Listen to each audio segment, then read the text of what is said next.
In 1961, a Yale psychologist asked a question that would change everything we thought we knew about human nature. Could the Holocaust happen here? Could ordinary Americans, your neighbors, your teachers, maybe even you, follow orders to hurt an innocent person? Stanley Milgram didn't just wonder. He tested it. And what he found was so disturbing that it's been replicated, debated, and feared for over 60 years. Here's the twist. When they ran the experiment again in 2006, with stricter ethics rules and modern participants, the results were almost identical. 65% of people, regular folks, went all the way. They flipped the switch. They delivered what they believed were lethal electric shocks. And the scariest part? You probably would too. Before we dive into one of psychology's most terrifying experiments, if you're new here, welcome to The Sleeping Psychologist. I dig up the experiments, scandals, and psychological mysteries you probably slept through in class or never heard about at all. If you want to understand why humans do unthinkable things, hit that subscribe button and turn on notifications so you don't miss the next story. And here's a question for you. Do you think you'd stop at 150 volts? Or would you go all the way to 450? Drop your honest answer in the comments. Now let's get into the experiment that proved we're all more obedient and more dangerous than we'd like to believe. Chapter 1. A Jewish psychologist's haunting question. Stanley Milgram was born in 1933 in the Bronx, New York, the second of 3 children. His parents were Jewish immigrants from Romania and Hungary who fled Europe during World War I. Growing up in a working class Jewish neighborhood, Milgram excelled in school. He had an IQ of 158, well above genius level, and graduated from James Monroe High School before heading to Queens College to study political science. But Milgram wasn't just smart. He was haunted. Like many Jewish Americans who came of age in the 1940s and 50s, he grew up in the shadow of the Holocaust. 6 million Jews murdered, entire communities erased. And the question that gnawed at everyone was, how? How did ordinary German citizens, teachers, shopkeepers, fathers become willing participants in genocide? By 1960, Milgram had earned his PhD from Harvard, studying under Gordon Allport, a pioneer in social psychology. That same year, something happened that would spark Milgram's most famous and most controversial work. Adolf Eichmann, one of the chief architects of the Holocaust, was captured in Argentina and put on trial in Jerusalem. Eichmann had organized the logistics of mass deportation to concentration camps. He had signed off on the deaths of millions. And his defense? I was just following orders. Eichmann claimed he wasn't a monster. He was a bureaucrat. He didn't hate Jews. He just did what his superiors told him to do. Most people dismissed this as a pathetic excuse. But Milgram wondered, what if it's not an excuse?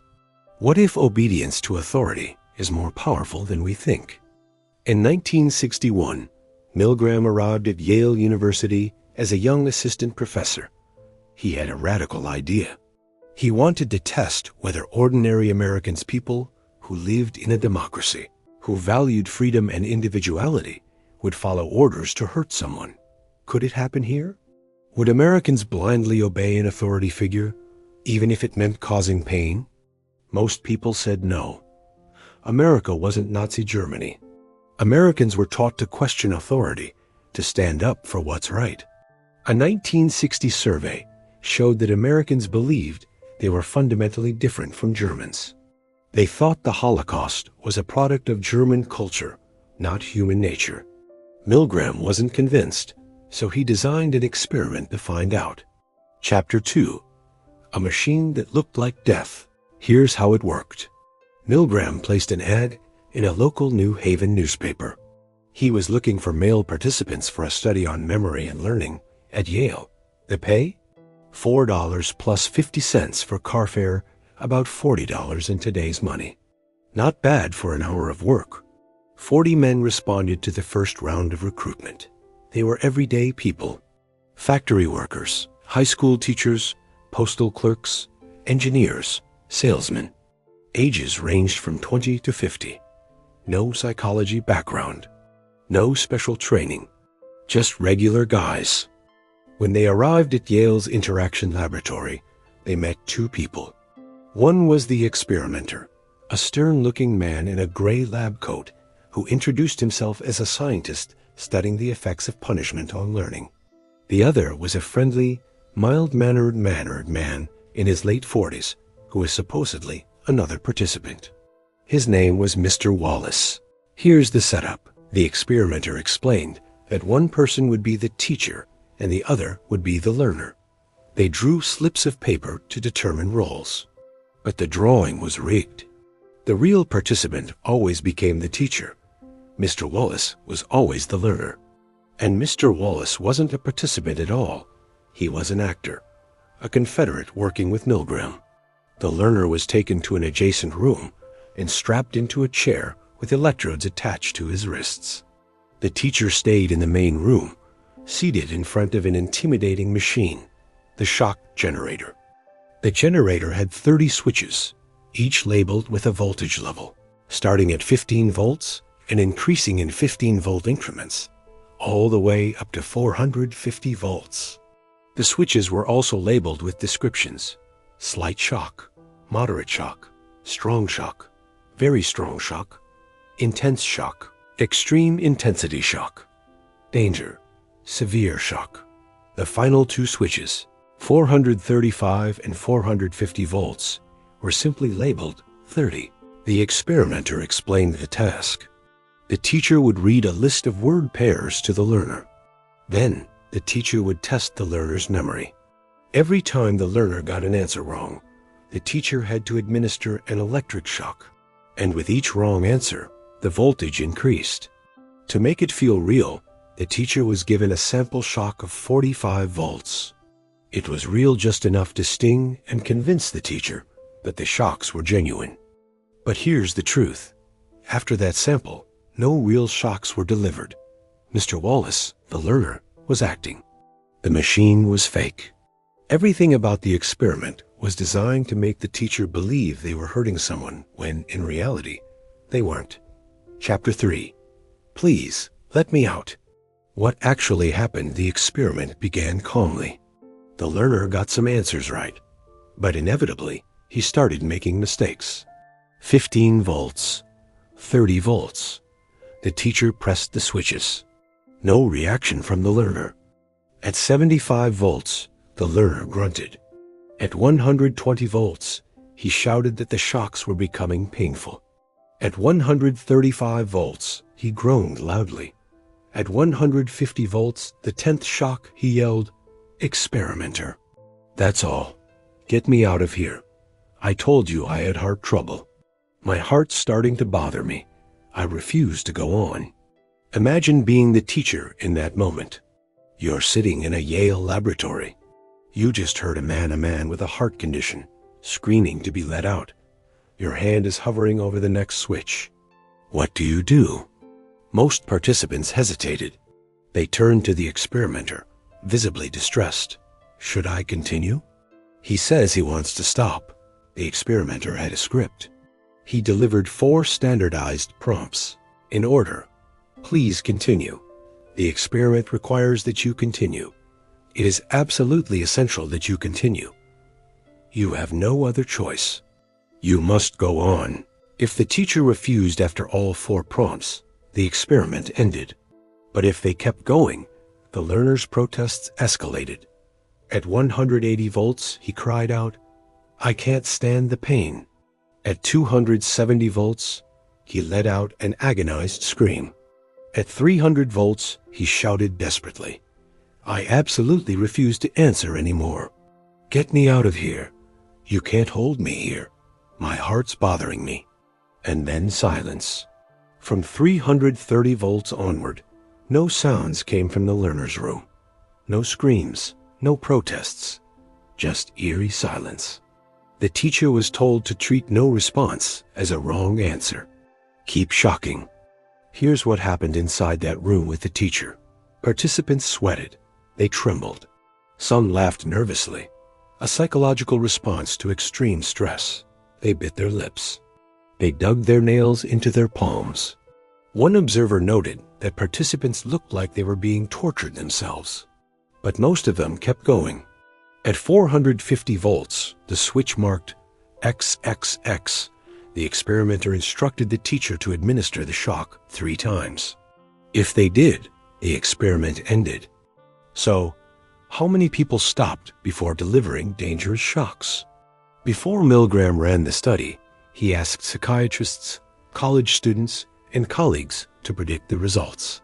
Most said less than 2% would go all the way to 450 volts.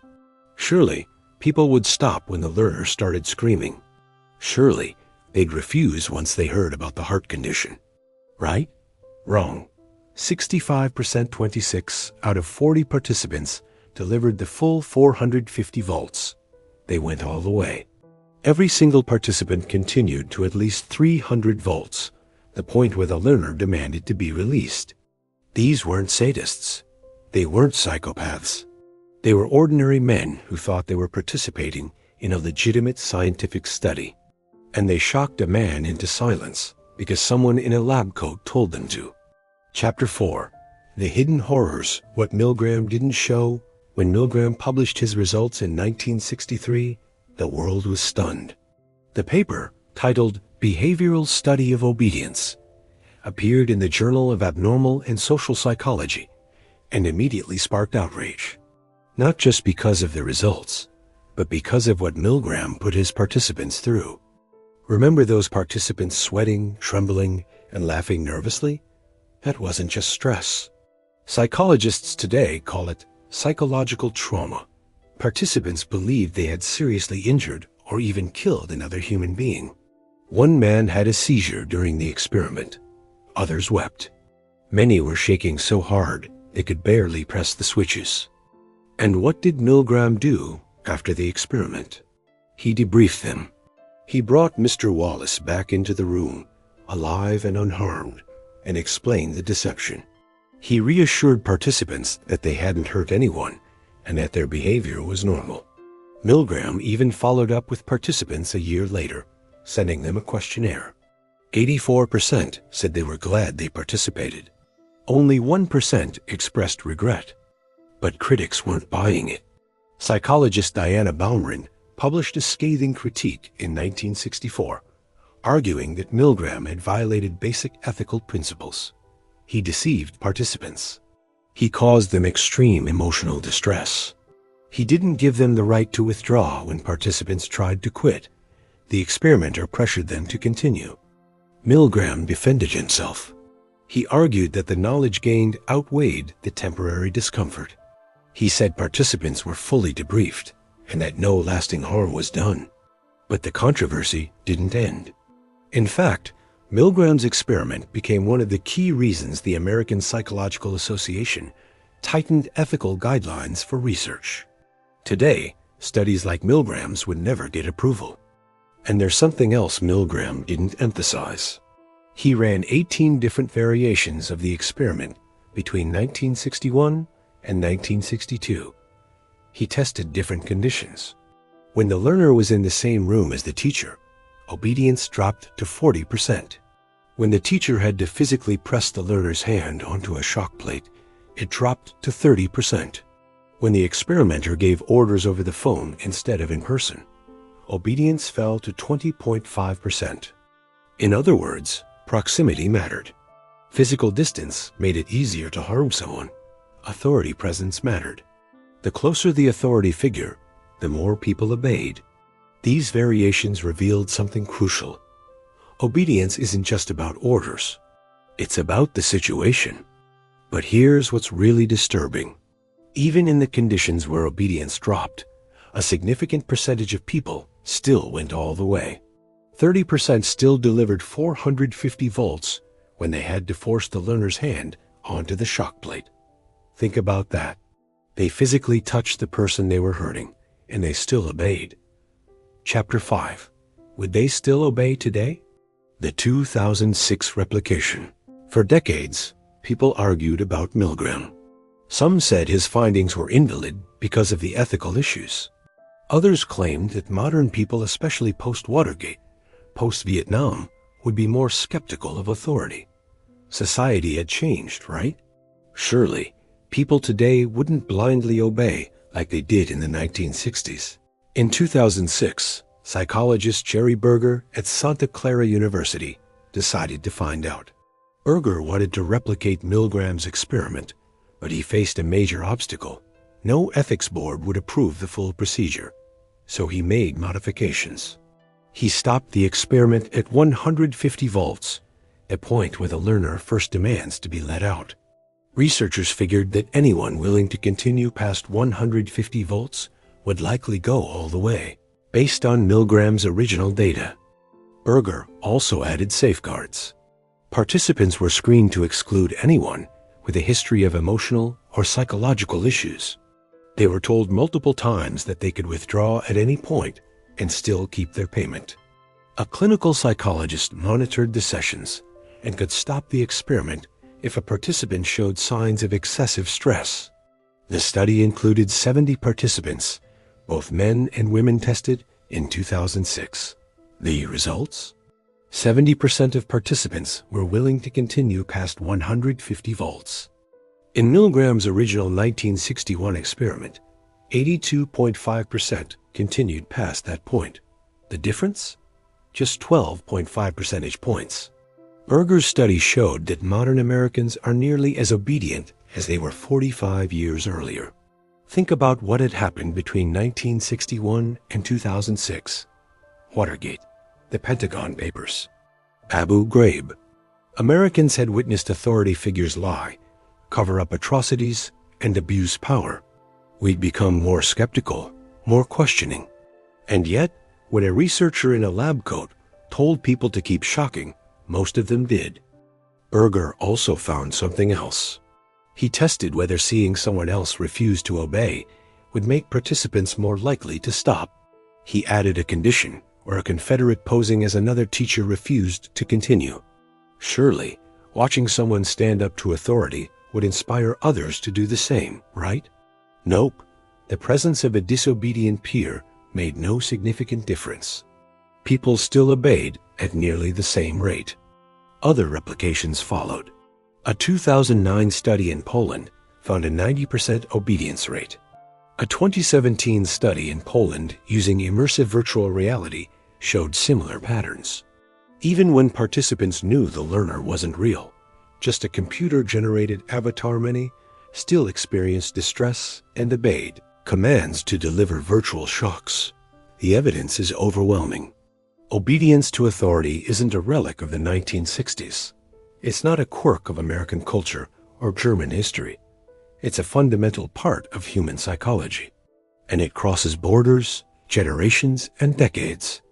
Chapter 6. Why we obey and why IT matters today. So why do we obey? Milgram had a theory. He called it agentic state. When we see someone as a legitimate authority figure, a scientist, a boss, a police officer, a doctor, we shift from acting as autonomous individuals to acting as agents of that authority. We stop seeing ourselves as responsible for our actions. We think, I'm just following orders. The blame shifts to the authority figure, and we become, in our own minds, mere instruments. Milgram argued this explains how ordinary people commit atrocities. Nazi guards weren't all evil. Many believed they were just doing their jobs. The same applies to soldiers who commit war crimes, corporate employees who cover up wrongdoing, and doctors who follow unethical protocols. But it's not just about authority. It's about the situation. Remember, obedience dropped when the authority figure left the room. It dropped when the victim was close by. Distance, both physical and emotional, makes it easier to harm others. This is why drone operators can drop bombs from thousands of miles away with less psychological distress than soldiers in close combat. Here's where it gets really relevant. Think about every major scandal of the past 2 decades. All of these involve ordinary people following orders or staying silent while something terrible happens. Milgram's experiment explains why whistleblowers are so rare. Speaking up means defying authority. The Stanford Prison Experiment, conducted by Philip Zimbardo in 1971, showed similar results. Ordinary college students, assigned to play guards at a mock prison, became abusive and cruel within days. But here's the thing. Milgram's experiments also revealed something hopeful. Obedience isn't inevitable. In variations where participants saw peers refuse to obey, or when the authority figure wasn't physically present, or when the teacher had to directly interact with the victim, obedience rates dropped. Not to zero, but significantly. This tells us that environments matter. If we design systems that encourage questioning authority, that create accountability, and that reduce psychological distance between decision makers and those affected by their decisions, we can reduce blind obedience. After Milgram's work, ethics boards were established at universities. Informed consent became mandatory. Researchers couldn't deceive participants without strict oversight. Corporate whistleblower protections were strengthened. These changes didn't come from people suddenly becoming more moral. They came from understanding how situations shape behavior. Milgram's experiment didn't just expose a dark truth about human nature. It showed us how to fight it. In 1961, Stanley Milgram asked a question that still haunts us. Could it happen here? Could ordinary people commit horrific acts just because someone told them to? And the answer he found, 65% obedience to a stranger in a lab coat, is as terrifying today as it was 60 years ago. Obedience isn't about evil. It's about context. It's about authority, distance, and the stories we tell ourselves to justify our actions. The scariest part? Most of us are vulnerable to it. You might think you'd be the one to stop at 150 volts, to refuse, to walk out. But the data suggests otherwise. If you want to dive deeper into obedience, authority, and the psychology of evil, check out my video on the Stanford Prison Experiment. And if this story shook you good, that means you're paying attention. Hit that subscribe button, turn on notifications, and I'll see you in the next one. This is the Sleeping Psychologist. Don't sleep through the truth.